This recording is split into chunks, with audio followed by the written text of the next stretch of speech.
At dinner, my daughter-in-law leaned back in her chair, looked me straight in the eye and said, "You need to work more. We have expenses coming if you don't like it." There's the door, and the whole table went silent as my son pretended not to hear a single word. In that moment, something inside me shifted, not because her words hurt, but because they revealed what they had secretly thought of me all along, that I existed only to fund their lives, to keep their comforts running, while they offered nothing but demands. I stood up calmly, my chair scraping across the floor, and I told them gladly, "I'll leave, and you can finally pay your own bills. Good luck." But what they didn't know was that my departure was only the beginning. They believed I would crawl back, beg to be included, beg to be needed. But they had no idea what I had prepared, no idea how quickly a house built on entitlement and disrespect can collapse once the money disappears. As I walked out that night, I promised myself one thing: I would not simply walk away. I would reclaim everything they had taken for granted. And when the consequences finally reached their doorstep, when the comfort they mocked me for providing crumbled beneath them, they would understand exactly what they had lost. Because this time, I wasn't returning as their quiet, dependable source of support. I was returning with truth, with power, and with a plan that would turn their arrogance into ashes. Stay with me, because what happened next shocked even me. My name is Harrison Colebrook. I am 68 years old, a retired factory supervisor who spent 41 years on the floor of Whitfield Manufacturing before my knees gave out and my company gave me a watch. My wife Margaret passed 2 years ago, and since then, I've lived alone in the house we built together, surrounded by her recipes, her garden, and the silence she left behind. I stood on my son's porch that November evening, holding a pie I had baked myself, apple crumble, Margaret's recipe, the one she made every Thanksgiving for 30 years. My hands were shaking slightly, though I told myself it was the cold. I had not seen my granddaughter Sophie in nearly 3 weeks, and the ache of missing her had driven me to accept this dinner invitation despite everything in my gut telling me to stay home. Daniel opened the door with a smile that did not reach his eyes. My boy. My only child looked thinner than I remembered, tired. He hugged me quickly and took the pie without really looking at it. Behind him, I could hear Vanessa's voice, already sharp and impatient, calling from the kitchen about something being overcooked. The dining room table was set with the good china, which surprised me. Vanessa usually saved that for guests she wanted to impress, and I had long ago stopped qualifying. Sophie sat in her usual spot, her iPad propped against her water glass, her small fingers tapping at the screen. When she saw me, her whole face lit up, and she ran to wrap her arms around my waist. For a moment, just holding her, I remembered why I kept coming back. Dinner began quietly enough. Vanessa served the roast with mechanical precision, dropping each plate in front of us without ceremony. She was beautiful, my daughter-in-law, in that polished way that always made me feel underdressed. But there was something behind her eyes that had grown harder over the years, something that watched and calculated. The complaints started before I finished my first bite. The mortgage payment had increased. Sophie's private school was raising tuition again. The car needed new tires. Each grievance was laid out like evidence in a trial where I was somehow the defendant. "We are drowning," Vanessa said, her fork pausing mid-air, "while you sit in that big house doing nothing. 4 bedrooms for 1 person. Do you know what we could do with the equity in that property?" I set down my knife. "That house is my home. Margaret and I built it together." "Margaret is gone." The words hit like a slap. Vanessa did not even blink. "And we are here struggling while you coast on what she left behind." Daniel stared at his plate. He had not spoken a word since we sat down. I looked at him, waiting for something, anything, but he would not meet my eyes.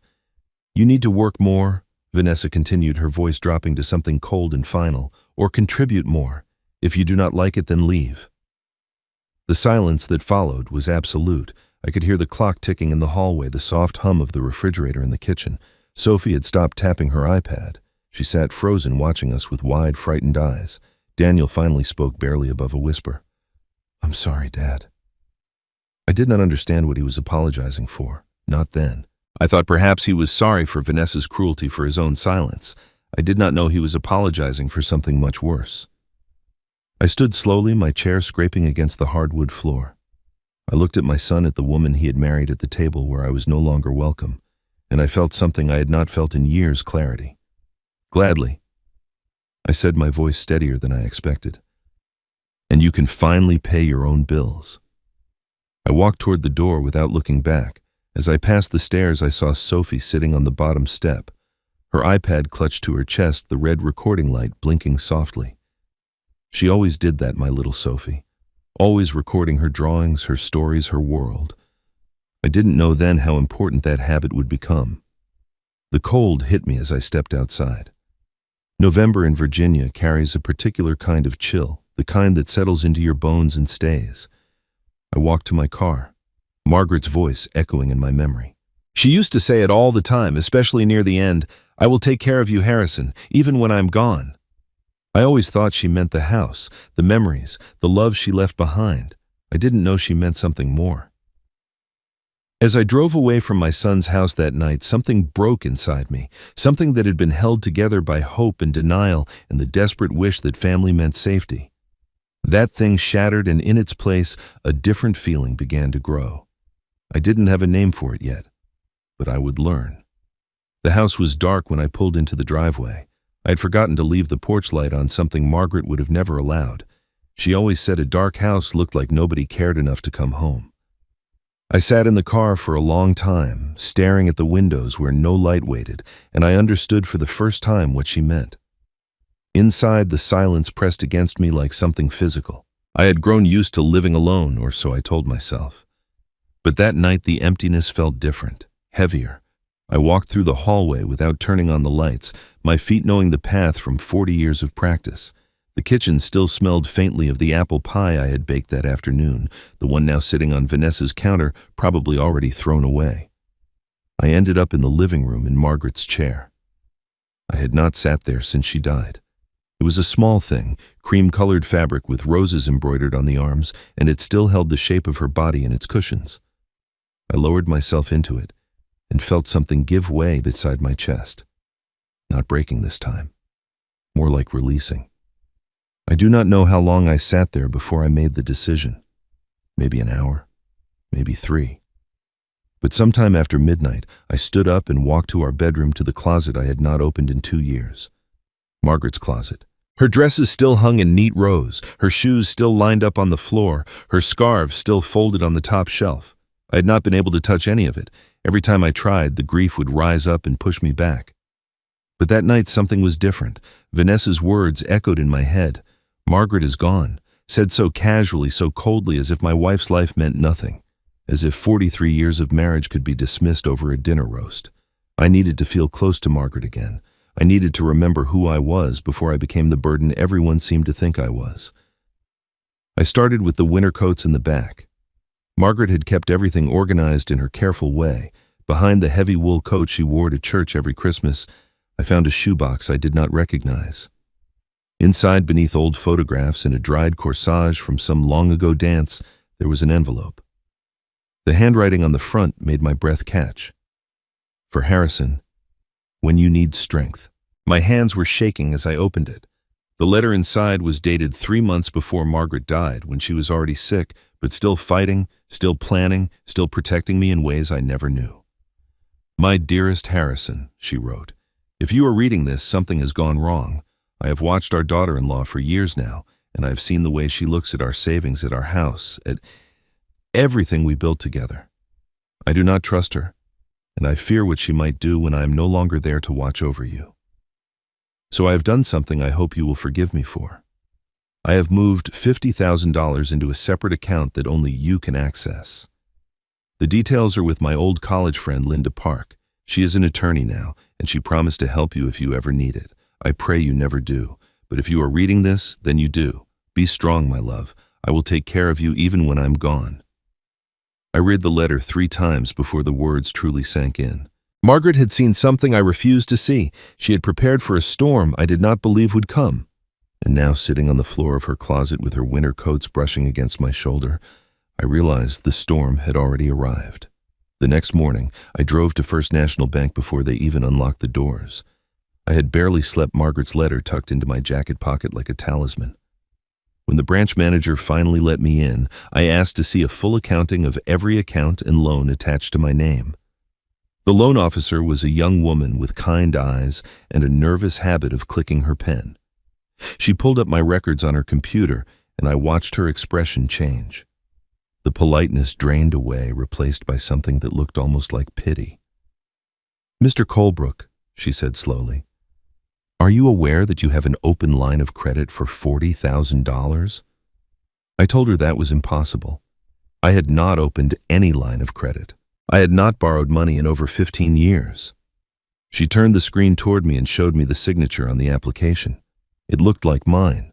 The loops of the H, the slant of the letters, the way the K trailed off at the end. But I had never signed that document. I had never seen it before in my life. My hands began to tremble. The loan officer noticed and lowered her voice. "Mr. Colebrook, I am not supposed to say this, but you might want to speak with an attorney. There are certain protections for situations like this." Situations like this. She meant fraud. She meant someone had stolen my identity, forged my signature, and taken out a loan in my name. And I knew with a certainty that made me sick exactly who that someone was. This was not carelessness. This was not a misunderstanding. This was a plan executed carefully over months, maybe years, while I sat at their dinner table and thanked them for inviting me. I walked out of the bank into the pale winter sunlight, Margaret's letter still pressed against my heart. And somewhere in the back of my mind, her voice whispered, "I told you, Harrison. I will take care of you." The days that followed blurred together in a haze of paperwork and disbelief. I spread the bank statements across the kitchen table and stared at them for hours, trying to make sense of numbers that refused to add up. Withdrawals I never made. Transfers to accounts I did not recognize. A pattern of theft, so careful, so patient, that I might never have noticed if Vanessa had not pushed me out the door. I stopped leaving the house. I stopped answering the phone when Daniel called. I sat in the kitchen with the curtains drawn, surrounded by documents that proved my daughter-in-law had been robbing me, and I did not know what to do next. Grace Whitman noticed. She always noticed everything. We had been neighbors for 30 years, ever since Margaret and I moved into this house with a 3-year-old Daniel and a dream of a quiet life. Grace had brought us a casserole on our first night. She had held my hand at Margaret's funeral. And now, on the 4th day of my self-imposed isolation, she appeared at my back door with a pot of chicken soup and a look of determination I recognized all too well. "Your car has been in the driveway for 3 days straight," she said, pushing past me into the kitchen. "You did not come to church on Sunday, and Mrs. Patterson said she saw you at the bank looking like you had seen a ghost." She stopped when she saw the papers covering every surface. "Harrison, what is going on?" I did not have the strength to lie. I told her everything. The dinner, the forged signature, the line of credit I never opened, Margaret's letter. By the time I finished, Grace had lowered herself into a chair across from me, her face pale beneath her silver hair. "I knew it," she said quietly. "I knew something was wrong with that woman." I asked her what she meant. Grace looked at me for a long moment, and I could see her wrestling with something. Finally, she spoke. "There was a party last summer, the Hendersons' anniversary, you remember. You were not feeling well, so you stayed home. Vanessa was there, and she had been drinking. Not enough to make a scene, but enough to loosen her tongue." Grace's hands tightened around her coffee cup. "I overheard her talking to some of the younger wives. She said, 'Once everything is in our name, the old man can move to a nursing home for all I care. 4 bedrooms for one person is ridiculous anyway.'" The words landed like stones in my chest. I asked Grace why she never told me. "I wanted to believe I misheard," she said. "I wanted to believe she was just venting the way people do when they are frustrated. But then I heard more. She kept talking about some business investment, a salon she was planning to open. She said it was going to make them rich, that she had found the perfect way to fund it."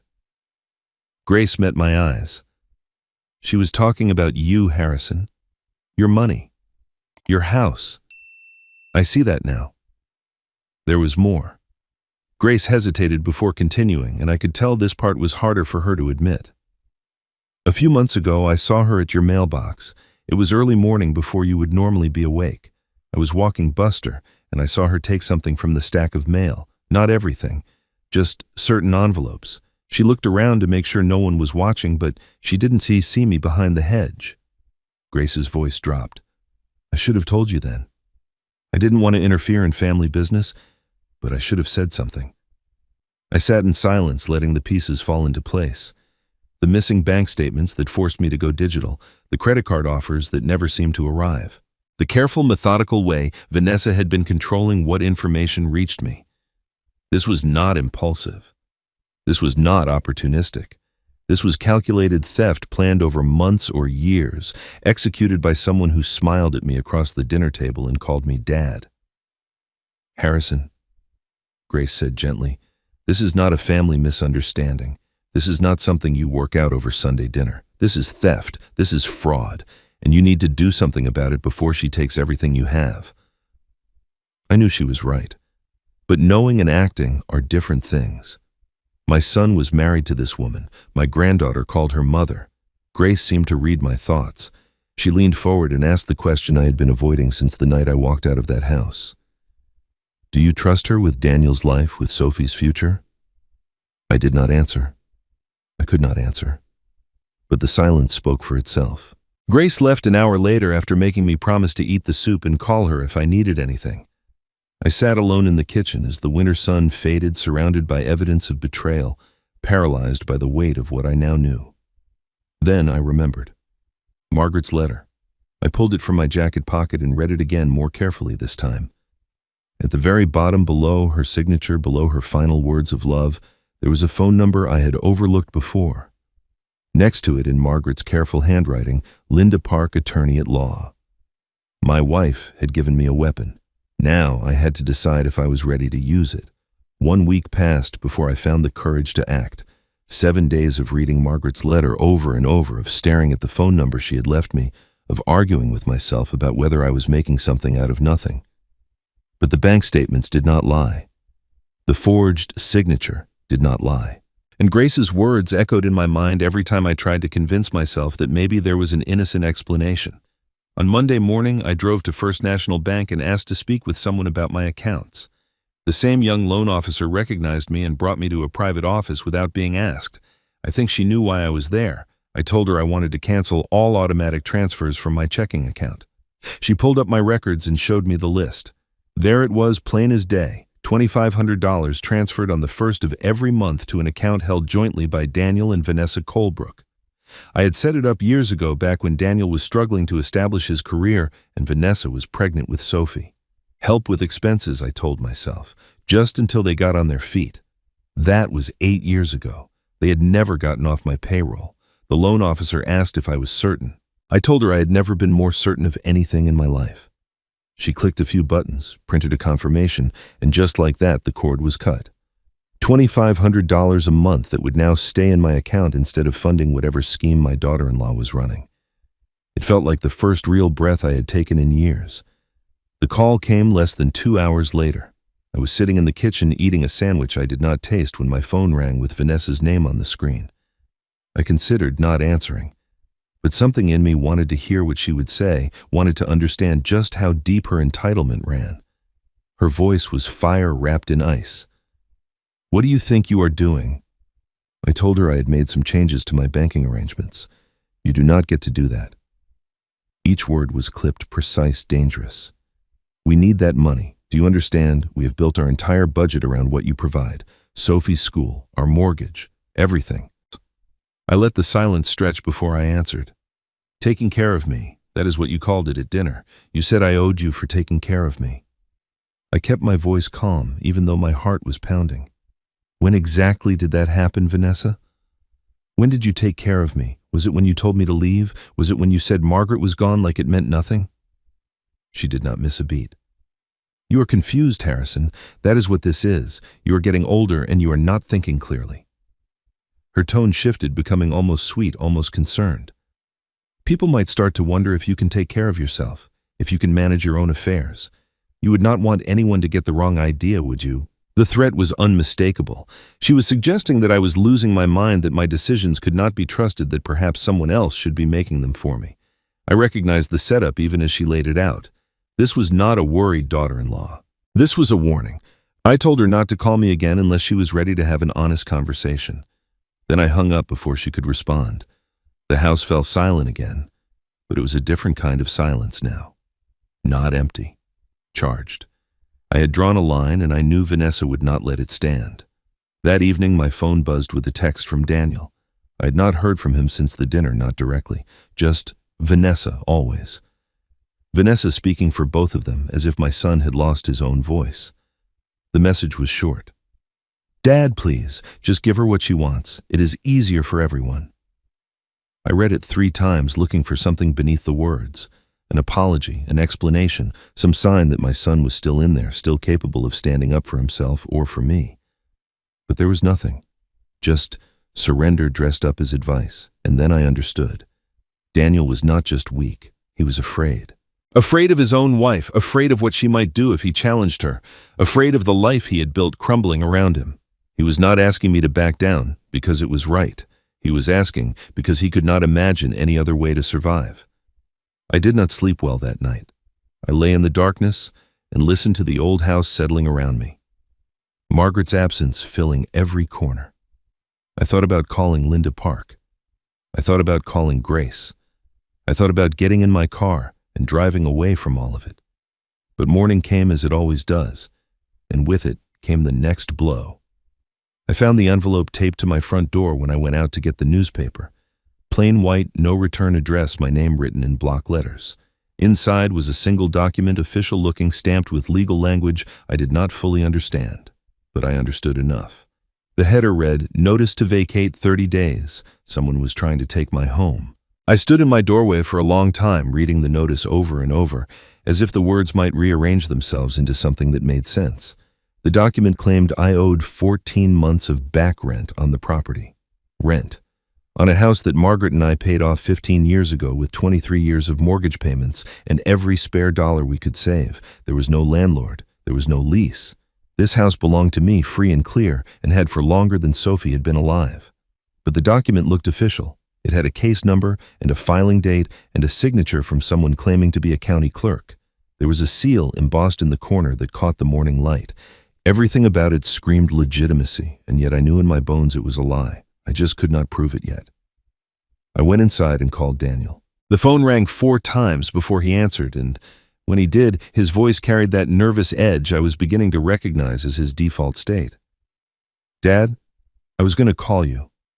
I asked him if he knew anything about the notice taped to my door. There was a pause, too long, filled with something that sounded like whispering in the background. "Dad, just do not make this bigger than it needs to be." He was speaking carefully, choosing each word like he was reading from a script. "Vanessa says there is some paperwork issue, something about the deed. It is probably just a misunderstanding that can be cleared up." I heard her then in the background, her voice low but unmistakable. She was coaching him, feeding him lines, controlling even this conversation from across the room. My son, 42 years old, a grown man with a daughter of his own, and he could not even speak to his father without his wife's permission. I asked Daniel directly if Vanessa had something to do with this notice. The silence that followed told me everything. Then the line went dead. Whether he hung up or she did, I would never know. The afternoon stretched on gray and cold, the kind of November day that makes you feel the weight of every year you have lived. I sat at the kitchen table with the fake eviction notice in front of me, trying to understand the mind of someone who would go this far. Stealing money was one thing, forging a loan document was another. But creating a fake legal notice to take away my home, the home where I raised my son, where I buried my wife's ashes in the garden she loved, where every room held 40 years of memories. That was something else entirely. My phone buzzed. A FaceTime request from an unfamiliar number. I almost ignored it, but something made me answer. Sophie's face filled the screen and my heart cracked open at the sight of her. She was in her bedroom, I could tell from the purple walls and the stuffed animals piled behind her. She must have been using her iPad to call the same one she always carried everywhere. Her eyes were wide and she kept glancing toward her door as if expecting someone to burst through at any moment. "Grandpa," she whispered, "I only have a minute. Mom thinks I'm doing homework." I told her it was okay, that she did not have to call if it would get her in trouble, but she shook her head fiercely. "Mom said you made her life harder. She said you are being selfish, and that is why we cannot see you anymore." Sophie's voice trembled but did not break. "But I do not believe her, Grandpa. I know you would never be mean on purpose. You are the nicest person I know." I didn't trust myself to speak. This child, 10 years old, could see what my own son refused to acknowledge. She understood that something was wrong, that the story her mother was telling did not match the grandfather who baked her apple pies and taught her to plant tomatoes. "I'm going to help you, Grandpa," Sophie said quickly, her voice dropping even lower.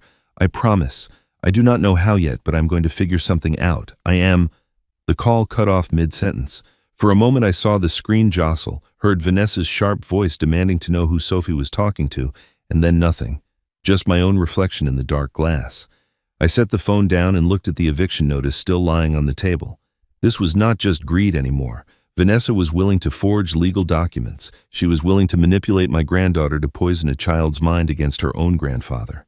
She was willing to threaten the home I had lived in for 4 decades. She was dangerous, and I had been treating this like a family disagreement. I thought about Margaret, about her quiet strength, about the way she always seemed to know what I needed before I knew it myself. She had seen this coming. She had prepared for it. She had left me a weapon and trusted me to use it when the time came. The time had come. That night, after the sun had set and the house had grown cold around me, I pulled Margaret's letter from my jacket pocket one last time. I found the phone number at the bottom, the one I had been avoiding for days, and I dialed it before I could talk myself out of it. The phone rang twice before a woman's voice answered. Calm, professional, ready. Linda Park, attorney at law. How can I help you? I took a breath and began to tell her everything. Linda Park's office was nothing like I expected. I had imagined something cold and corporate, all glass walls and leather chairs, the kind of place where people in expensive suits talked about money as if it had no connection to real life. Instead, I found warmth. The waiting room had plants by the window and soft music playing from somewhere I could not see. The receptionist offered me coffee and called me by name before I introduced myself. When Linda emerged to greet me, I understood why Margaret had trusted her. She was about my age, maybe a few years younger, with silver-streaked hair pulled back in a simple clip and reading glasses hanging from a chain around her neck. Her handshake was firm, her eyes direct, and when she smiled, I saw something that had become rare in my life: genuine kindness. Her private office told a story I had not known existed. The walls were covered with photographs, diplomas, awards. But what caught my attention was a series of framed pictures on the credenza behind her desk. Young women in graduation robes, arms around each other, laughing at something the camera could not capture. I recognized Margaret immediately, her hair dark and long, her smile bright with the confidence of someone who believed the future held nothing but promise. She was my roommate freshman year, Linda said, following my gaze. We stayed close for 50 years after that. When she got sick, she came to see me, not for herself. Linda settled into her chair and looked at me with an expression I could not quite read. For you.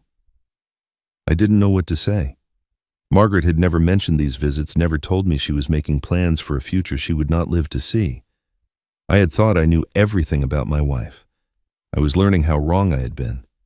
Margaret told me you might call someday, Linda continued. She made me promise to help you if you ever did. I've been waiting for this call for 2 years, Harrison. I'm glad you finally made it. I handed her the folder I had brought. Everything was inside: the forged loan documents, the fake eviction notice, the bank statements showing the automatic transfers, and the mysterious withdrawals, the letter Margaret had hidden in her closet. Linda put on her reading glasses and went through each page slowly, her expression shifting from professional interest to something harder, something that looked like controlled anger. When she finally looked up, her voice was quiet but sharp.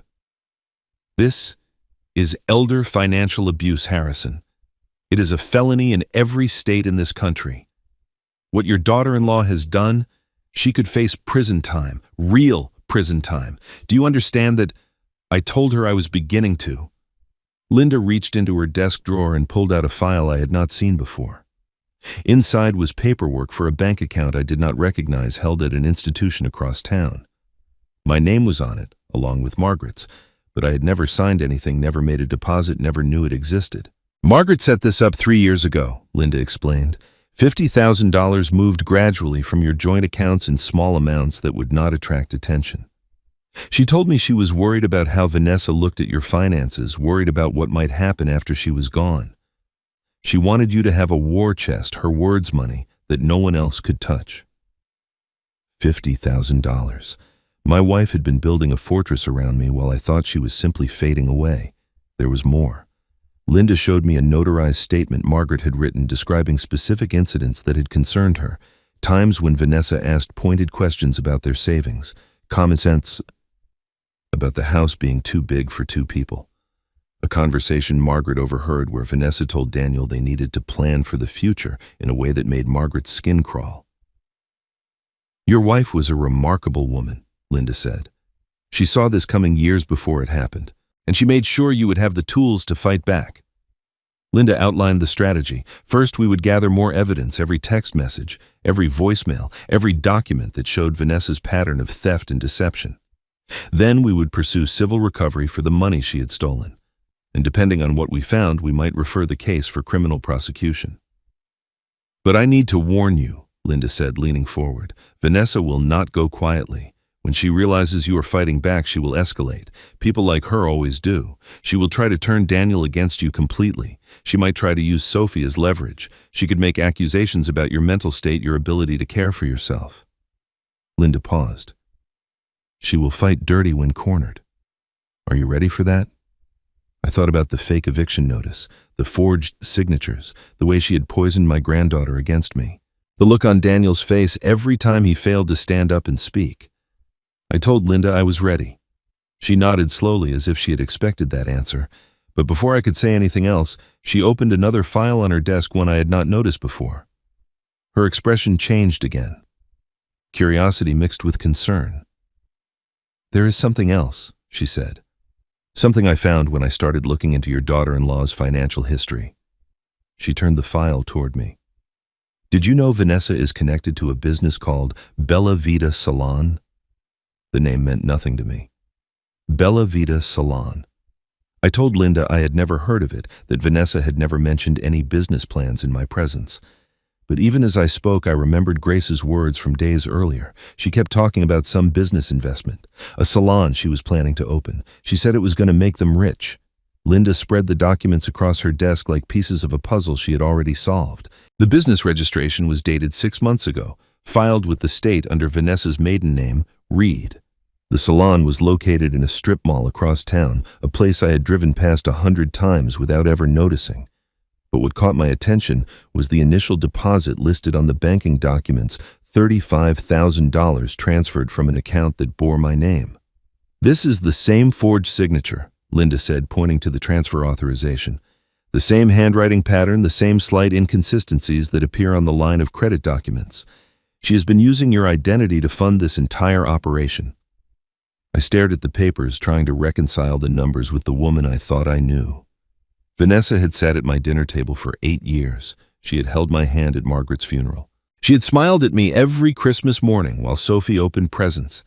And all that time she had been stealing from me, forging my name, building her own future on the foundation of my life savings. But there was more. Linda had done her research, and what she found painted a picture far darker than I had imagined. Before Vanessa married Daniel, she had significant financial problems.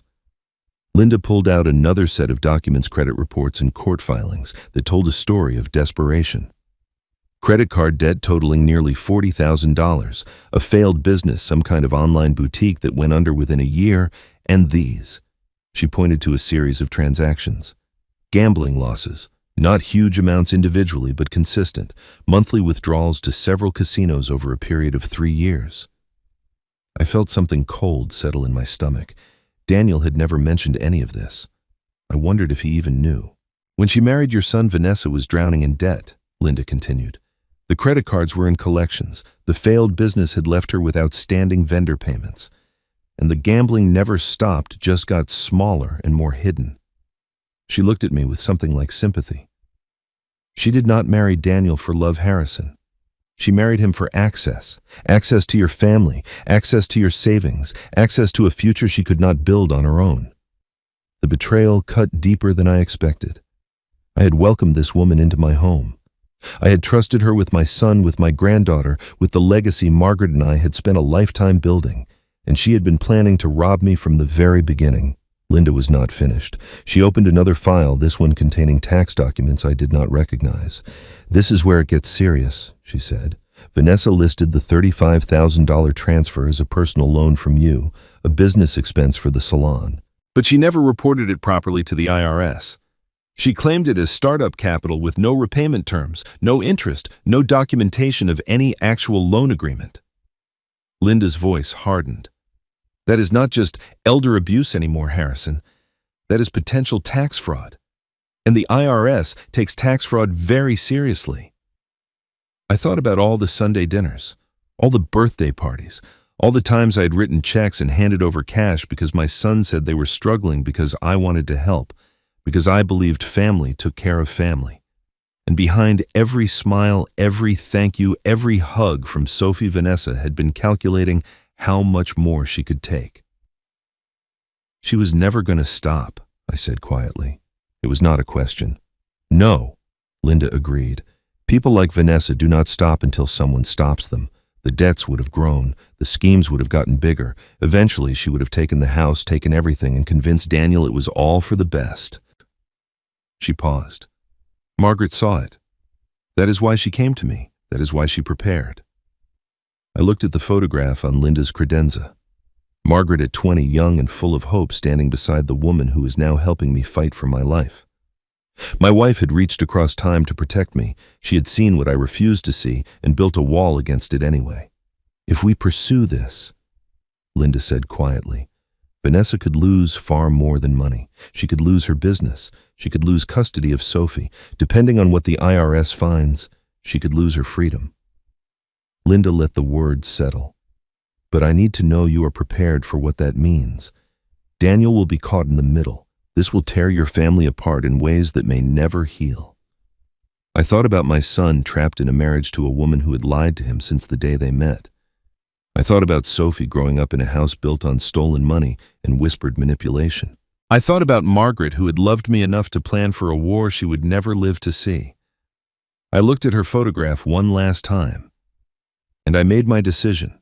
The decision once made changed something inside me. I walked out of Linda's office that afternoon with a clarity I had not felt in years. Not since Margaret's diagnosis, not since the funeral, not since I had retreated into my empty house and let the world spin on without me. For 2 years I had been drifting, waiting for something I could not name. Now I knew what it was. I had been waiting for a reason to fight. 2 weeks passed and I became a different man, not angry, though I had every right to be, not bitter, though the betrayal still burned when I let myself think about it. Purpose, that was the word. I had purpose again, and it straightened my spine and cleared my mind in ways I'd forgotten were possible.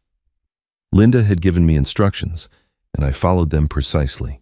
Virginia is a one-party consent state, which meant I could legally record any phone conversation I was part of without telling the other person. I downloaded an app to my phone that captured every call automatically.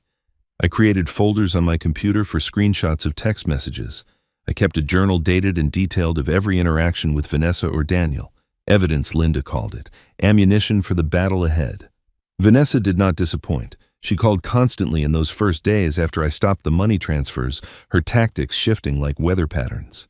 One morning she would be furious, her voice tight with barely controlled rage, telling me I was destroying the family, that Daniel would never forgive me, that I was a selfish old man who deserved to die alone. By afternoon, she would turn sweet, calling me Dad in that honeyed tone she used when she wanted something, asking if we could just talk, just sit down together and work this out like adults. The manipulation was almost impressive in its variety. She sent text messages apologizing for things she had never actually done. She left voicemails claiming she was worried about my health, my state of mind, my safety living alone in that big house. One evening she called sobbing, her voice breaking with what sounded like genuine grief. "Dad, please," she wept into the phone. "We love you. We just want to be a family again. Sophie cries herself to sleep every night asking why Grandpa will not come over anymore. Is that what you want? To break a little girl's heart?" I let her finish. I said nothing. And when the call ended, I saved the recording in the folder marked evidence right next to all the others. Linda would know what to do with it. But even as I gathered proof and built my case, something gnawed at me, a question I could not answer alone. So on a gray Thursday morning, I drove to the church Margaret and I had attended for 40 years, the same church where we had been married, where Daniel had been baptized, where I had stood beside her casket and wondered how I would survive without her. Pastor Rowan was in his office working on Sunday's sermon. He was younger than me by a decade, a thoughtful man with kind eyes, and a gift for saying difficult things gently. He looked up when I knocked on his open door and smiled in that way that made you feel like you were the only person in the world who mattered. "Harrison, it has been too long. Please sit." I sat, and for a while I could not find the words. Pastor Rowan waited patient as always, giving me the space to gather my thoughts. Finally, I told him everything. The dinner, the forged documents, the salon, the fake eviction notice, Margaret's letter. All of it poured out in a rush, weeks of pain and confusion condensed into 15 minutes of confession. When I finished, Pastor Rowan was quiet for a long moment. Then he leaned forward, his hands folded on the desk between us. "What is it you are really asking me, Harrison?" I looked at my hands at the wedding ring I still wore at the calluses from 40 years of factory work. "I want to know if it is wrong, to want justice, to want her to pay for what she has done." I met his eyes. "Or am I just seeking revenge? Am I letting anger turn me into someone Margaret would not recognize?" Pastor Rowan considered the question with the seriousness it deserved. When he spoke, his voice was gentle but firm. Justice and revenge wear similar masks, but they are not the same. Justice protects the innocent. It creates accountability. It says that actions have consequences and that the vulnerable deserve protection. He paused. Revenge destroys the seeker. It feeds on anger until there is nothing left but ash. It cares nothing for protection, only for pain. He let the distinction settle before continuing. So the question is not whether you are pursuing justice or revenge. The question is, which one are you doing? Are you trying to protect yourself, your son, your granddaughter from further harm? Or are you trying to hurt Vanessa because hurting her would feel good? I thought about Sophie's face on that FaceTime call, her whispered promise to help me. I thought about Daniel trapped in a marriage to a woman who had lied to him since the day they met. I thought about the other elderly people Vanessa might prey upon if no one ever stopped her. "I'm trying to protect them," I said finally. "All of them, even Daniel if he will let me." Pastor Rowan nodded slowly. "Then you have your answer." I left the church that day with a lighter heart. Not free of doubt, but freed from the worst of it. I was not becoming a monster. I was becoming what Margaret had always believed I could be, a man who stood up when standing up mattered. Linda filed the preliminary motions that Friday. Mediation was scheduled for 3 weeks, at a required step before any potential criminal referral. She called me that evening to confirm the date and to offer one final warning. "Vanessa will know about this by Monday," she said. "Her attorney will inform her, and she will realize that this is serious, that you are serious." Linda's voice carried an edge I had not heard before. "She will try something before the mediation date. Cornered animals are dangerous, Harrison. Be ready." I told her I would be careful. I double-checked the locks on my doors and windows. I asked Grace to keep an eye on my house when I was not home. I thought I was prepared for whatever Vanessa might try. I was wrong. The very next morning I heard a car door slam in my driveway. Then another, then footsteps on the porch, heavy and deliberate, followed by a pounding on my front door that rattled the frame. I looked through the window and felt my stomach drop. Vanessa stood on my porch, her face twisted with fury, and beside her, looking like he wished he were anywhere else in the world, was my son. I opened the door before Vanessa could pound on it again. She stood on my porch with her fist still raised, her face contorted into something I barely recognized. Behind her, Daniel hovered on the walkway, his hands out in a gesture of helplessness, his mouth forming words I could not hear over his wife's voice. "You think you can do this to us?" Vanessa screamed loud enough for the entire street to hear. "You think you can just cut us off and hire lawyers and destroy our family?" I tried to speak, to tell her to lower her voice, to remind her that neighbors were watching. But she was beyond reason, beyond control, beyond anything resembling the polished woman who had sat at my dinner table and smiled while stealing my money. "You are senile," she spat, jabbing a finger at my chest. "Everyone can see it. You cannot take care of yourself. You cannot manage your own finances. That is why we have been helping you all these years, and this is how you repay us." I stood my ground. I did not step back, did not flinch, did not give her the reaction she wanted.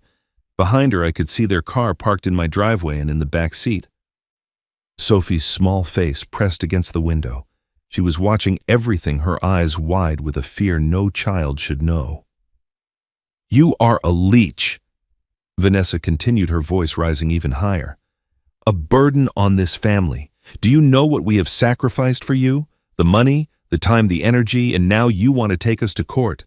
You want to destroy your own son." Daniel finally found his voice. "Vanessa, please, let us just go inside and talk about this calmly." She whirled on him with a fury that made him take a step back. "Do not tell me to be calm. Your father is trying to ruin us, and you are standing there like a coward." She turned back to me, her eyes narrowing. You want to end this? Fine. Sign over power of attorney. Let Daniel manage your affairs the way he should have been doing all along. Do that and this all goes away. I asked her what would happen if I refused. Her smile was thin and cold. Then I will make sure everyone knows you cannot take care of yourself anymore. The doctors, the courts, everyone. You will spend your last years in a nursing home alone while we sort out your mess. The threat from weeks ago finally spoken aloud. I had been waiting for it. But Vanessa was not finished. Her rage had built to a point where she could not contain herself, where the careful mask she had worn for years finally cracked and shattered. You think you're so smart, she hissed, with your lawyer and your little investigation, but it does not matter. Soon everything will be in my name. The house, the accounts, everything. Daniel already agreed. We planned this years ago, and there is nothing you can do to stop it. The silence that followed was absolute. I looked at my son and watched the color drain from his face. His mouth opened and closed, but no words came out. He looked at Vanessa, then at me, then back at her, and I saw something break behind his eyes. He had not agreed to anything. She had been lying to him too. Vanessa, Daniel said slowly, his voice hollow. What are you talking about? We never planned anything. You told me Dad was confused, that he needed help, that we were protecting him. Shut up, Vanessa snapped. Just shut up and let me handle this. But the damage was done. Daniel stared at his wife like he was seeing her for the first time. And in that moment, I felt something unexpected pity. Not for Vanessa, but for my son who had spent years believing he was part of a family when he was only part of a scheme. I became aware of movement in my peripheral vision. Grace had emerged from her house and was standing in her front yard. Her phone raised, the camera pointed directly at us. She had been recording everything. Vanessa saw her too. Her face twisted with fresh rage, and she took a step toward Grace. Put that phone down. You have no right to record me. This is a private family matter. She reached for the phone. I stepped between them. Leave, I said, my voice steady in a way I did not expect. Now, and do not come back. For a moment, Vanessa looked like she might hit me. Her hand was raised, her body coiled with fury, but something in my eyes must have stopped her, some new hardness she had not seen before. She lowered her hand and took a step back. This is not over, she said quietly. You think you have won something here? You have no idea what I'm capable of. She stormed back to the car, yanking open the driver's door. Daniel stood frozen on my walkway, caught between his wife and his father, unable to choose. Finally, Vanessa screamed his name and he shuffled toward the car, like a man walking to his own execution. As they pulled out of the driveway, I saw Sophie in the back seat. She was still watching me, her iPad clutched to her chest. And even from this distance, I could see the small red light blinking on its screen. She was recording too. Grace walked over as the car disappeared around the corner. Her face was pale, but determined. She held out her phone, the video still playing on the screen. Take this to your lawyer, she said. And Harrison, I got everything. 1 month passed and Vanessa's kingdom began to crumble. I did not have to do anything to make it happen. The video did the work for me. I never asked Grace how it spread. Perhaps she showed it to a friend who showed it to another friend. Perhaps someone from the church saw it and felt the congregation deserved to know. However, it happened within 2 weeks of that confrontation on my porch. It seemed like half the neighborhood had watched Vanessa Reed Colebrook scream at a 68-year-old widower, threaten to have him declared incompetent, and accidentally confess to a scheme years in the making. The consequences arrived quietly at first. Pastor Rowan called to tell me that several families had approached him with concerns. These were people who had known Margaret, who had sat beside us in the same pews for decades, who remembered the woman my wife had been and could not reconcile that memory with the daughter-in-law now revealed. They did not want to be associated with Vanessa anymore. They did not want their children playing with Sophie if it meant interacting with her mother. The book club stopped inviting her. The school pickup line became a gauntlet of averted eyes and awkward silences. Vanessa, who had always cared so much about appearances, about being seen as the perfect wife and mother and community member, found herself suddenly invisible. The mask she had worn for years was gone, and what lay beneath it repelled everyone who looked. I took no pleasure in her isolation. That surprised me. I had expected to feel satisfaction, even triumph, watching her world contract around her. But all I felt was tired. and sad for Sophie, who would bear the weight of her mother's choices without understanding why. Daniel came to see me on a Thursday evening 3 weeks before the mediation date. I heard his car pull into the driveway and watched from the window as he sat behind the wheel for nearly 10 minutes, working up the courage to approach. When he finally knocked, I opened the door and found a man I barely recognized. He had lost weight. His eyes were red-rimmed and hollow, the eyes of someone who had not slept properly in weeks. He stood on my porch with his hands shoved in his pockets, unable to meet my gaze. "Dad," he said, and his voice cracked on the single syllable. "Can I come in?" I stepped aside and let him pass. We sat in the living room in the chairs Margaret had picked out 20 years ago, and for a long time neither of us spoke. Daniel stared at his hands at the floor, at anything but me.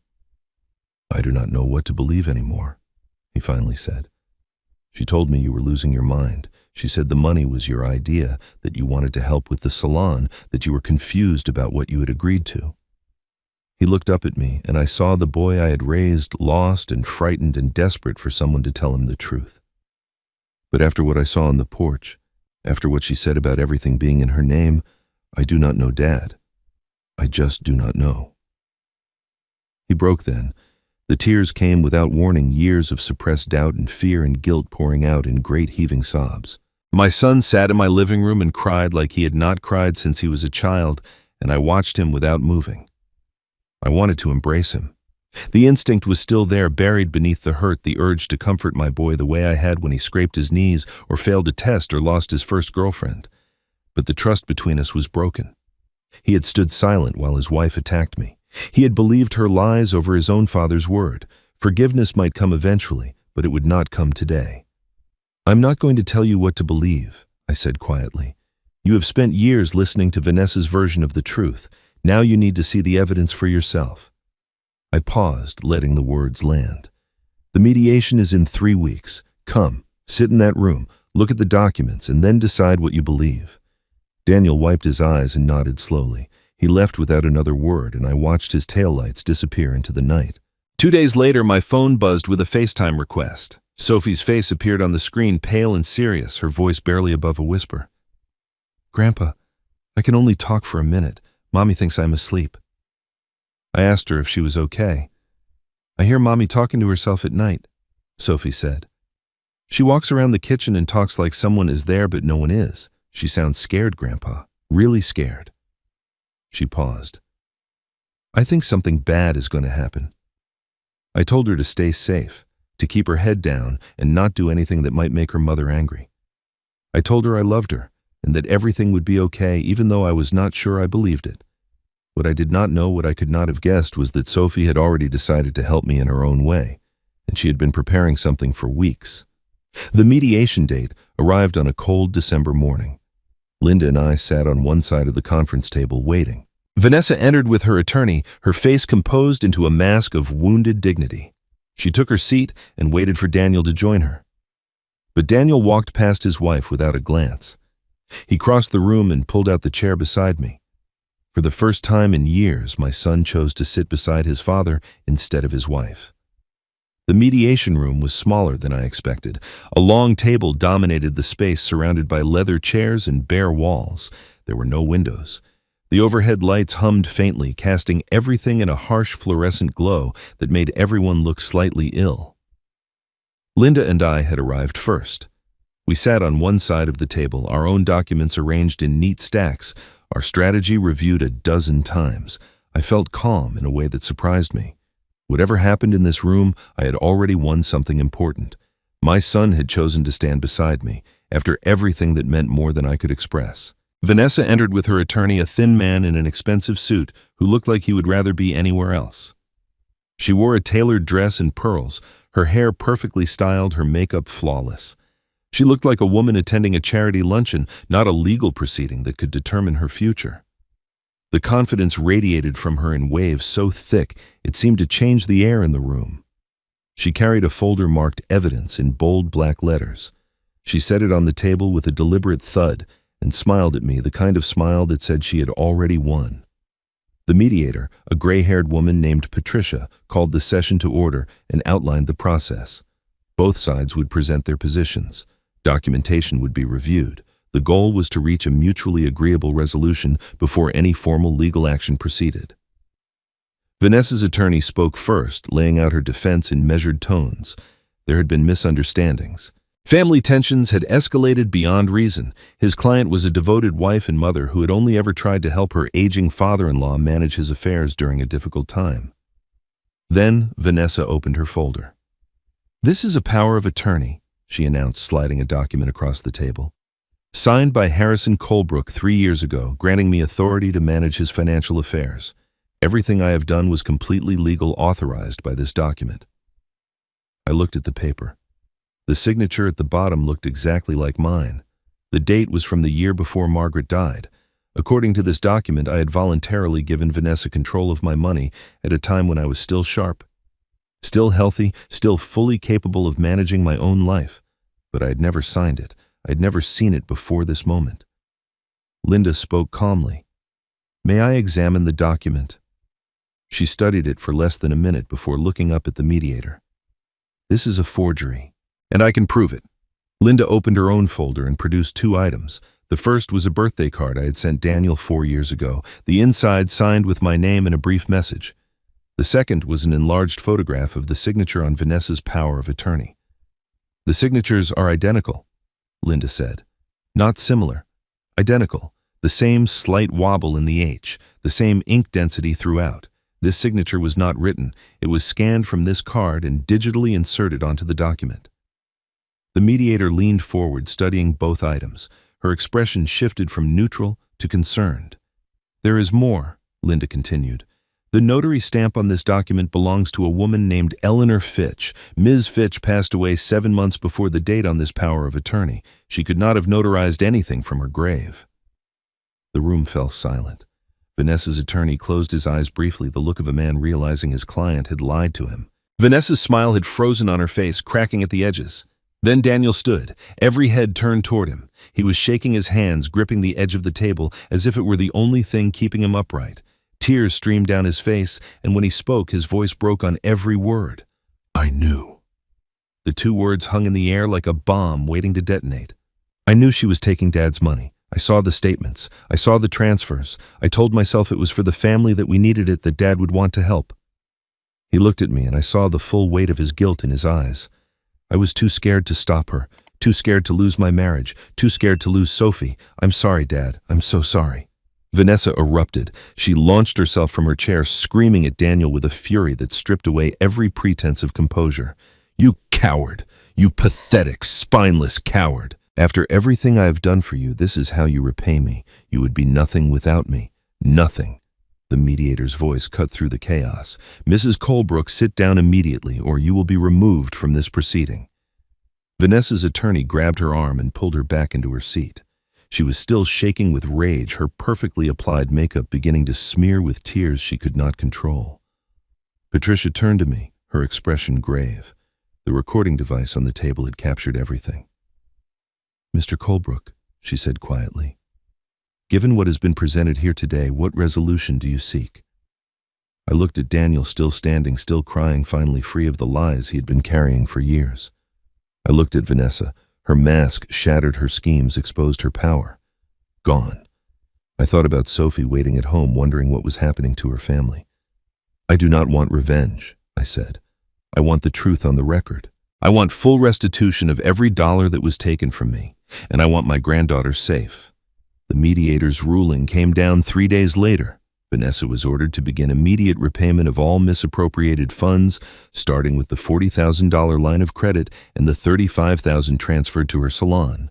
Her attorney was formally notified that the case file would be referred to the district attorney's office for review of potential criminal charges.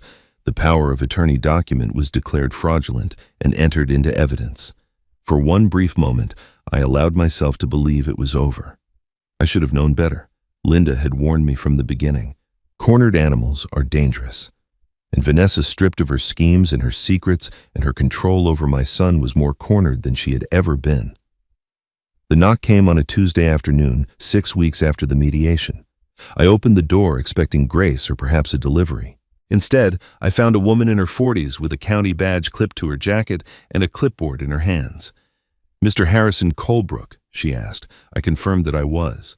My name is Janet Powell. I'm an investigator with Adult Protective Services. We received a report expressing concern about your welfare and cognitive state. May I come in? The words hit me like a physical blow.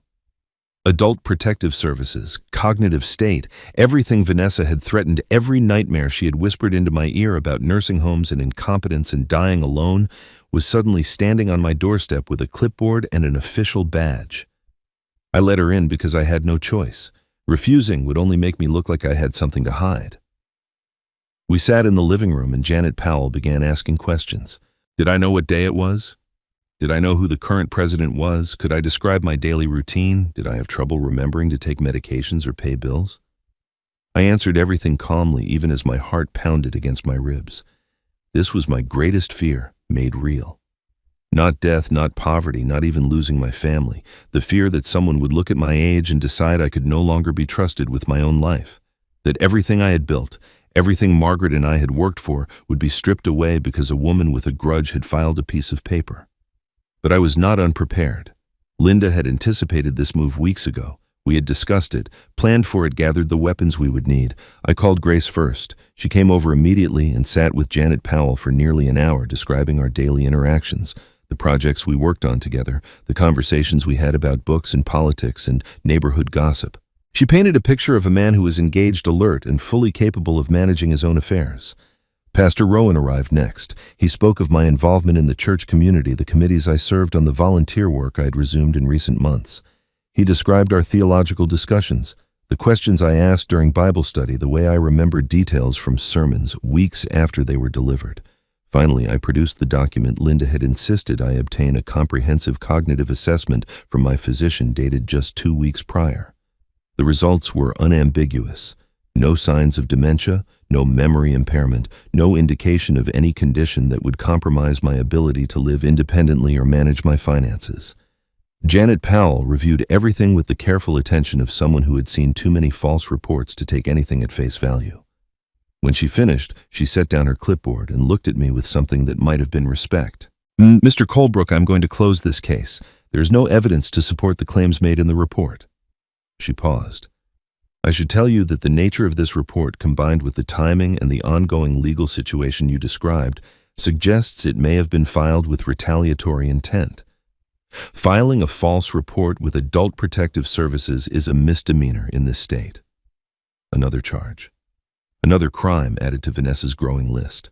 I thanked Janet Powell for her thoroughness and walked her to the door.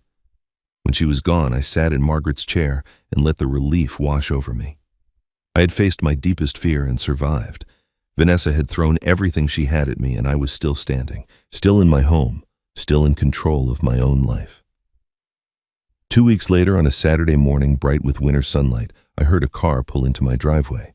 I looked out the window and saw Daniel's sedan, but it was not Daniel who emerged first. Sophie climbed out of the passenger side, her iPad clutched against her chest like a shield. She walked toward my front door with a determination I had never seen in her before.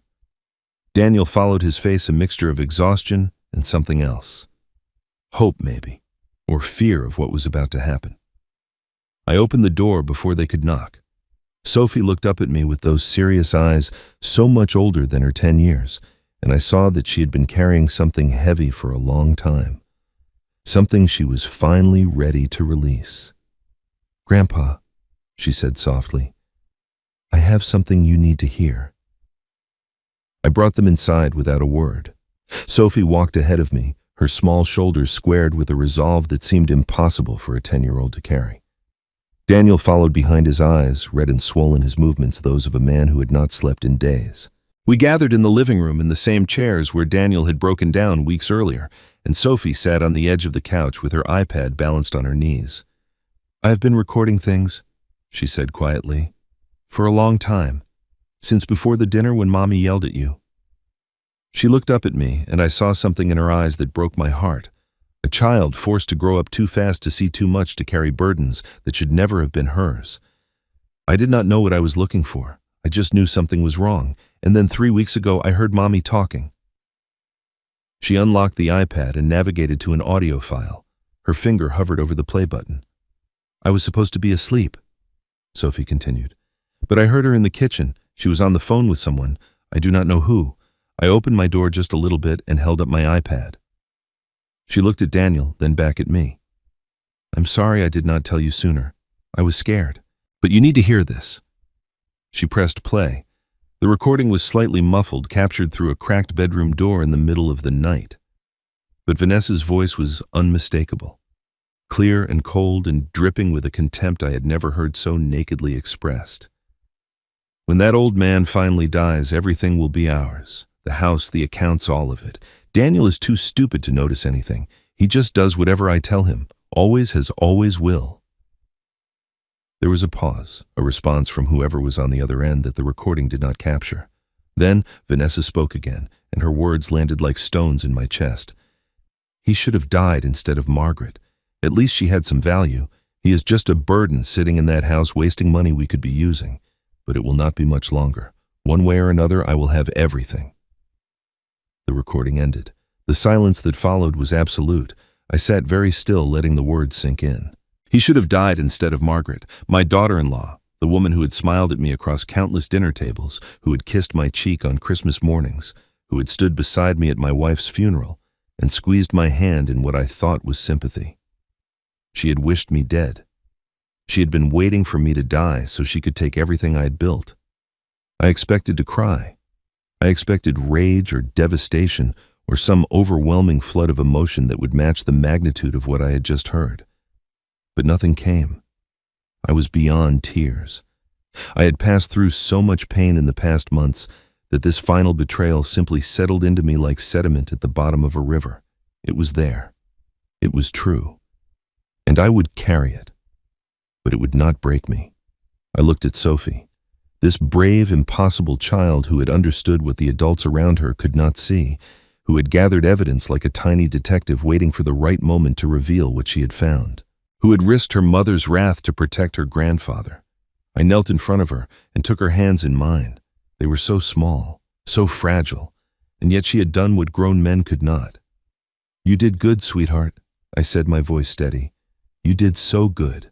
I'm so proud of you. Sophie's composure finally cracked. She threw her arms around my neck and buried her face in my shoulder, and I held her while she cried. Not the tears of a child who had done something wrong, but the tears of relief. She had been carrying this secret for weeks, terrified and unsure, and now it was finally out. Behind us, Daniel had not moved.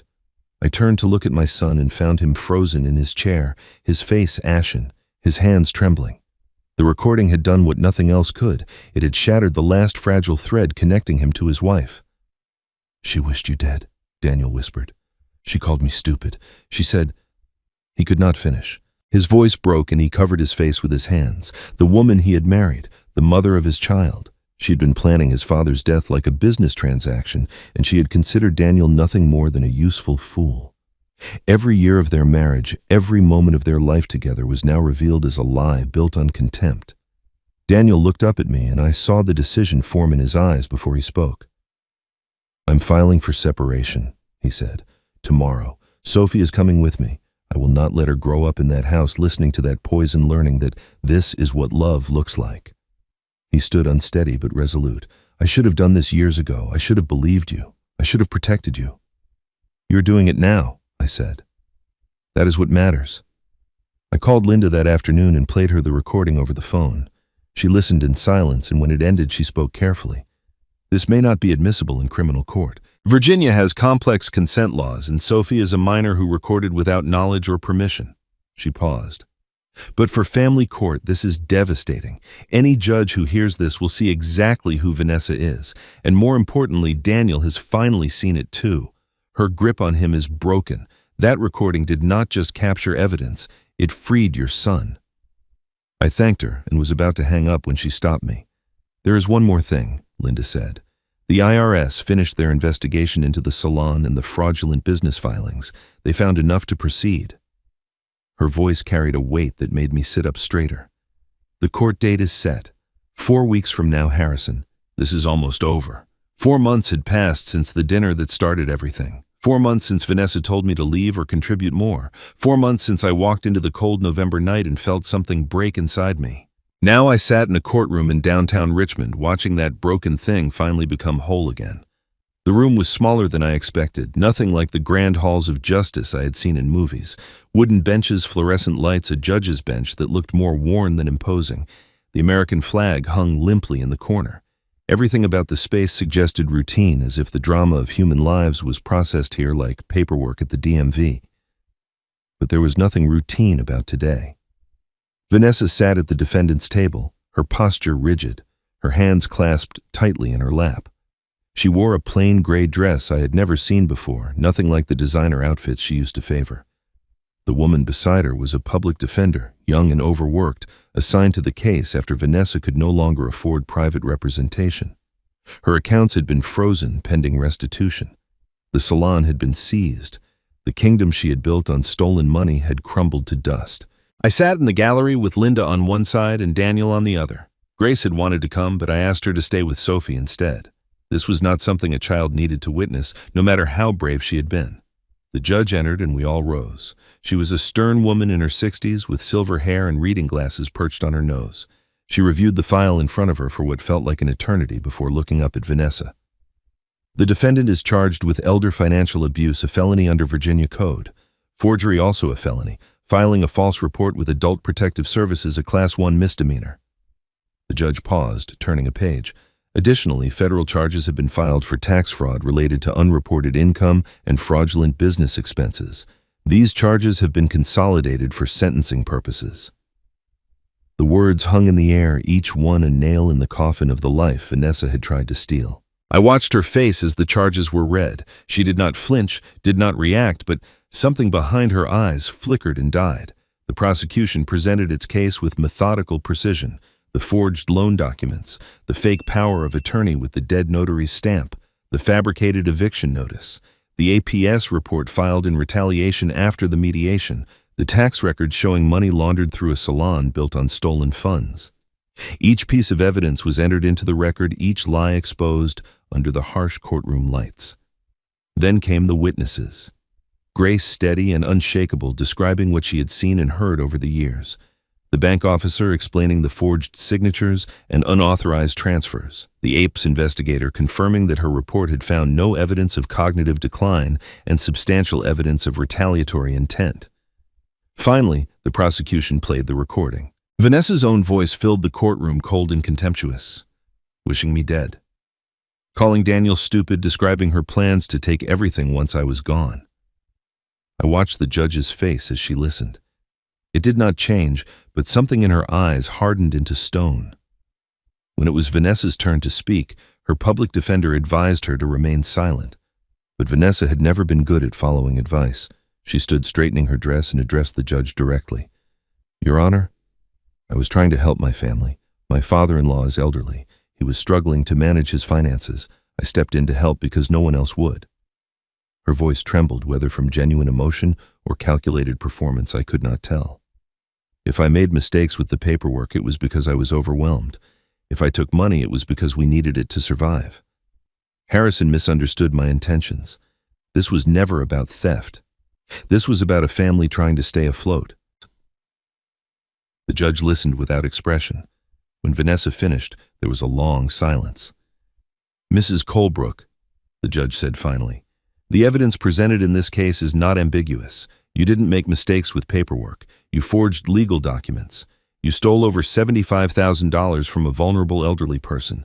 You filed a false report with a state agency in an attempt to have him declared incompetent. And you committed federal tax fraud to cover your tracks." She removed her reading glasses and fixed Vanessa with a look that made the air in the room grow cold.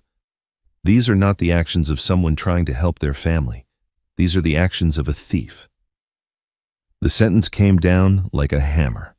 18-month suspended sentence, 4 years of supervised probation, full restitution of all stolen funds totaling $75,000, 200 hours of community service, mandatory financial management and ethics counseling, and most devastating of all, temporary loss of custody of Sophie pending a psychological evaluation to determine fitness as a parent. Vanessa's composure finally shattered. She gripped the edge of the defendant's table, her knuckles white, her carefully constructed mask crumbling into something raw and desperate. She turned toward me, and for the first time since I had known her, I saw genuine fear in her eyes. Please, she said, her voice barely above a whisper. Tell them I am not a bad person. Tell them I never meant for it to go this far. Please, Harrison, please. I looked at this woman who had stolen my money, threatened my home, tried to have me declared incompetent, poisoned my granddaughter against me, and wished me dead. I looked at her and felt something I did not expect. Not hatred, not triumph, just a profound, weary sadness. I do not want revenge, Vanessa, I said quietly. I never did. I just needed the truth on the record. I needed to protect myself and my granddaughter from someone who saw us as obstacles to be removed. I paused, letting the words settle. You could have been family. You could have been loved. Margaret would have welcomed you like a daughter. I would have given you anything you needed freely if you had only asked. But you did not want to be family. You chose to be a thief, and now you have to live with that choice. The gavel fell. The judge announced adjournment. People began to move and murmur around me. But I sat very still, feeling something I had not felt in 2 years. Margaret, beside me, her presence warm and familiar, as real as the day I married her. You stood tall, she whispered, and though I knew it was only memory, only the echo of a love that would never die, I smiled. I had stood tall, and now, finally, I could rest. The week after the trial passed in a kind of quiet I had almost forgotten existed. No threatening phone calls, no documents taped to my door. No lawyers or mediators or court dates circled on the calendar, just the gentle rhythm of ordinary life, the kind Margaret and I had built together, and that I had feared might be lost forever. I spent those days puttering around the house, doing small repairs I had neglected during the months of crisis. I fixed the squeaky hinge on the kitchen cabinet. I replaced the washer in the bathroom faucet. I raked the last of the autumn leaves from Margaret's garden, preparing the beds for the winter mulch she always insisted upon. Simple tasks. Healing tasks, the work of a man reclaiming his home. On Saturday afternoon, I heard a car pull into the driveway. I looked out the window and saw Daniel's sedan, and for a moment my chest tightened with the old familiar anxiety. But then the doors opened, and I saw Sophie climb out, first, her face bright with a smile I had not seen in months. Daniel followed, moving slower, carrying something under his arm. I met them at the door. Sophie threw her arms around my waist before I could speak, squeezing with all the fierce strength of a child who had been through too much and come out the other side. I held her for a long moment, breathing in the familiar scent of her strawberry shampoo, feeling the steady beat of her heart against my stomach. Daniel stood back waiting. When I finally looked at him, I saw a man I barely recognized, not the hollow-eyed ghost who had sat beside me at the mediation or the broken wreck who had collapsed when he heard his wife's true feelings. This Daniel stood straighter. His eyes were clearer. He looked like someone who had made a decision and was learning to live with it. He held out the object he had been carrying, a photo album worn at the edges, its cover faded by years of handling. I recognized it immediately. Margaret had kept it on the shelf in our bedroom, filled with pictures from Daniel's childhood, his first steps, his first day of school, little league games and birthday parties, and awkward teenage years. Mom would have wanted you to have this, Daniel said quietly. I found it when I was packing up some of Vanessa's things. She had taken it from your house at some point. I do not know when. He paused, swallowing hard. And I wanted you to know something else. I am getting help, therapy, twice a week. I'm trying to understand why I let her control me for so long, why I could not see what was happening right in front of my face. I took the album and held it against my chest. The weight of it, the familiar texture of the cover, brought Margaret back to me more vividly than any photograph could. She had spent hours on this album, carefully arranging each picture, writing little captions in her neat handwriting. It was a record of our family before everything went wrong. I'm glad you are getting help, I said, and I'm glad Sophie is safe. Daniel nodded, waiting for more. I could see the hope in his eyes, the desperate wish for absolution that would make everything clean and simple again. But I'd learned something in the past 4 months. Forgiveness could not be rushed. It had to be earned slowly through actions rather than words. But trust takes time, Daniel. I kept my voice gentle but firm. I love you. That has never changed. It never will, but you hurt me. You stood by while your wife threatened me, stole from me, tried to have me declared incompetent. You knew at least some of it, and you chose to look away. I met his eyes steadily. We cannot pretend that did not happen. We have to build something new, and that takes time. Daniel's face crumpled for a moment, then steadied. He nodded slowly, accepting the truth, even though it hurt. "I understand," he said. "I will do whatever it takes, for as long as it takes."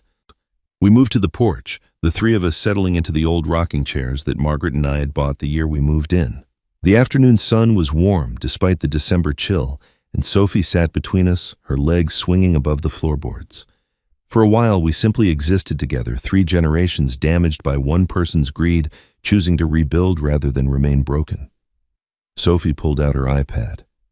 "Can we take a picture?" she asked. "For a new album, one we can start fresh." I smiled at her. "I think that is a wonderful idea." She held up the iPad and we leaned together, Daniel's arm around my shoulder. Sophie squeezed between us. The camera clicked, a new memory captured for a new album. As the sun began to set, Daniel stood to leave. Sophie hugged me again, longer this time, and ran to the car. Daniel lingered, his hand on the porch railing. "Dad," he said quietly, "will you ever fully forgive me?" I thought about the question.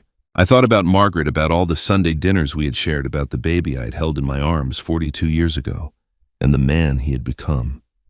I thought about the years of silence and fear and mistakes, and the courage it had taken for him to finally break free. "Forgiveness is not a moment, son," I said. "It is a journey, and we have already started walking." Daniel nodded, tears glistening in his eyes, and walked to his car. I watched them drive away, Sophie waving through the rear window until they disappeared around the corner. That night, I sat alone in the living room with Margaret's photo on the mantel.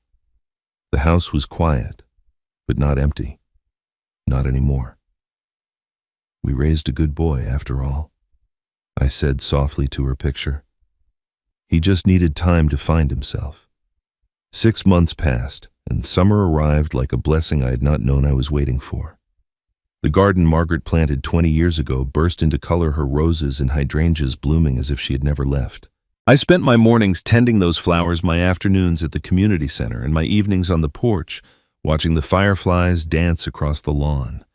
The house that had once felt like a tomb now felt like a home again. Grace came for coffee every morning at 8. She would knock twice and let herself in, already talking before she crossed the threshold, filling my kitchen with news and gossip and the comfortable chatter of decades-long friendship. We would sit at the table where I had once spread bank statements and evidence now cleared of everything but 2 coffee cups and a plate of whatever pastry she had picked up from the bakery downtown. I had started volunteering at the community center 3 months earlier, teaching woodworking to teenagers who reminded me of Daniel at that age, restless, uncertain, looking for something to do with their hands while they figured out what to do with their lives. I showed them how to measure twice and cut once, how to sand with the grain, how to take raw lumber and turn it into something beautiful. Some of them listened, some of them just needed a place to be. Either way, I was glad to have them. Daniel and Sophie came every Sunday for dinner. It had started as something tentative, an experiment in rebuilding, but over the months it had grown into a ritual as sacred as any I had shared with Margaret. Daniel would arrive around 4 often with groceries I had not asked for, and we would cook together in the kitchen while Sophie set the table. The conversation was easier now. Not perfect, but easier. We were learning to be father and son again, one Sunday at a time. Sophie was thriving. The custody arrangement had been finalized in April, giving Daniel sole custody with supervised visitation for Vanessa once she completed her rehabilitation program. Sophie had started calling my house her safe place, and the words meant more to me than any court ruling ever could. She was seeing a therapist too, a kind woman who specialized in helping children process difficult family situations. Some days were harder than others, but she was healing. We all were. A letter arrived in June, postmarked from the halfway house where Vanessa was completing her community service. I recognized her handwriting on the envelope, the same precise script that had appeared on so many forged documents. I considered throwing it away unopened, but something made me read it. It was not an apology. Vanessa had never been good at those, but it was an acknowledgement of sorts.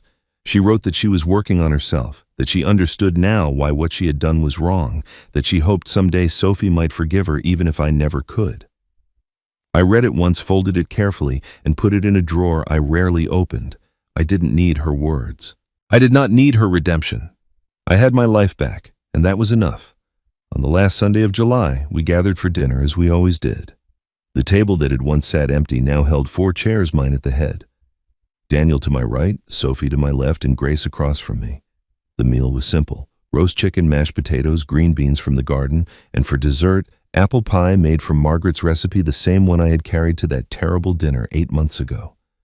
Sophie raised her glass of apple juice as I brought the pie to the table.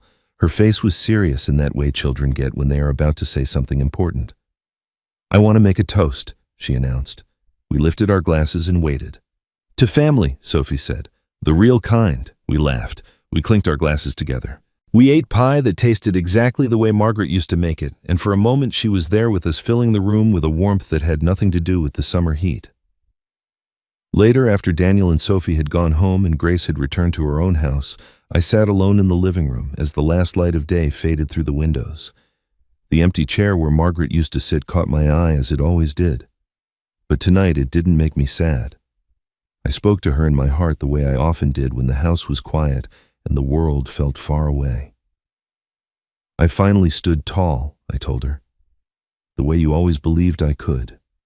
And now I can sit back down, not because I'm tired, but because I'm at peace."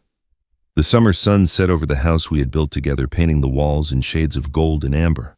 I watched the colors shift and fade, thinking about everything that had happened since that November night when I walked out of my son's house with nothing but my dignity and a broken heart.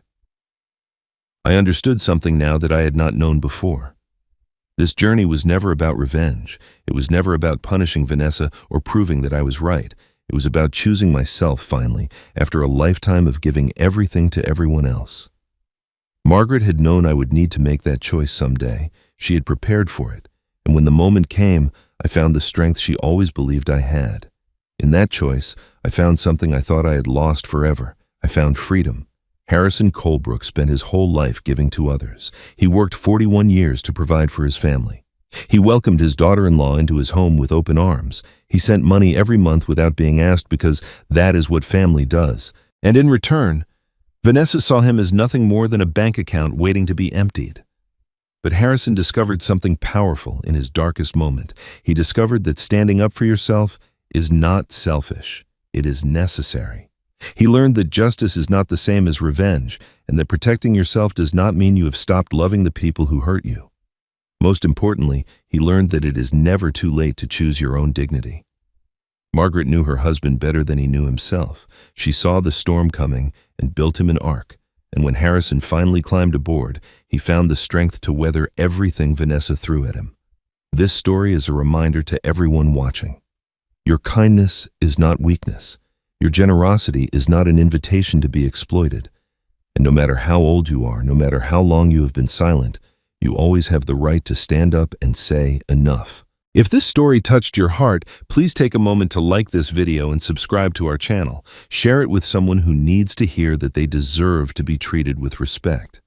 And leave a comment below telling us what you would have done in Harrison's place. We read every single one. Thank you for watching. And remember, choosing yourself is not giving up on love. It is the beginning of finding it again.